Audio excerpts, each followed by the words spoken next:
Kannada film industry की चर्चित अभिनेत्री रान्या राव सोने की तस्करी के गंभीर आरोप में गिरफ्तार हो गई हैं।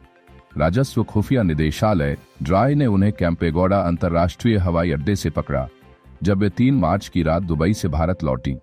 उनके पास से 14.8 किलो सोना बरामद किया गया, जिसे कपड़ों में छुपाया गया था। कैसे पकड़ी गई रान्या राव? सूत्रों के मुताबिक पिछले 1 साल में रान्या 30 बार दुबई जा चुकी थीं। यह पैटर्न अधिकारियों को संदिग्ध लगा, जिसके बाद उन पर कड़ी नजर रखी जाने लगी। जब वे 3 मार्च की रात बेंगलुरु एयरपोर्ट पर उतरीं, तो अधिकारियों ने उनकी तलाशी ली और पाया कि उन्होंने तस्करी के लिए मॉडिफाइड जैकेट और विशेष बेल्ट का इस्तेमाल किया था। गिरफ्तारी के बाद डीआरआई की टीम ने रान्या के लावेल रोड स्थित घर पर भी छापा मारा, जहां वे अपने पति के साथ रहती हैं।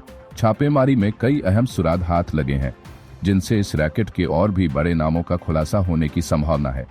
रिपोर्ट्स के अनुसार 1 किलो सोना तस्करी करने के बदले रान्या को 1 लाख रुपए मिलते थे। एक बार में वे करीब 13 किलो सोने की तस्करी करती थीं, जिससे एक यात्रा में ही 13 लाख रुपए कमा लेती थीं। डीआरआई की जांच में यह भी सामने आया कि सोने की यह खेप हाल के दिनों में बेंगलुरु एयरपोर्ट पर हुई सबसे बड़ी बरामदगी में से एक है। अब तक की जांच में कुल 29 करोड़ रुपए की अवैध संपत्ति और 73 करोड़ रुपए की संपत्ति जब्त की जा चुकी है। गिरफ्तारी के बाद रान्या ने पुलिस को बताया कि उन्हें ब्लैकमेल कर तस्करी करने के लिए मजबूर किया गया।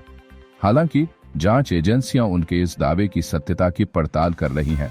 अदालत ने रान्या को 14 दिन की न्यायिक हिरासत में भेज दिया है।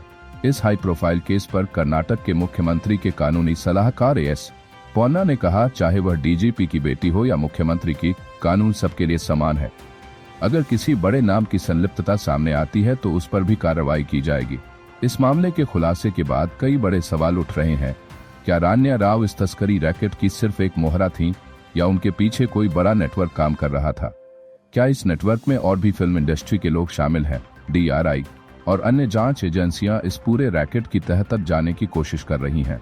आने वाले दिनों में इस केस से जुड़े और बड़े नाम सामने आ सकते हैं।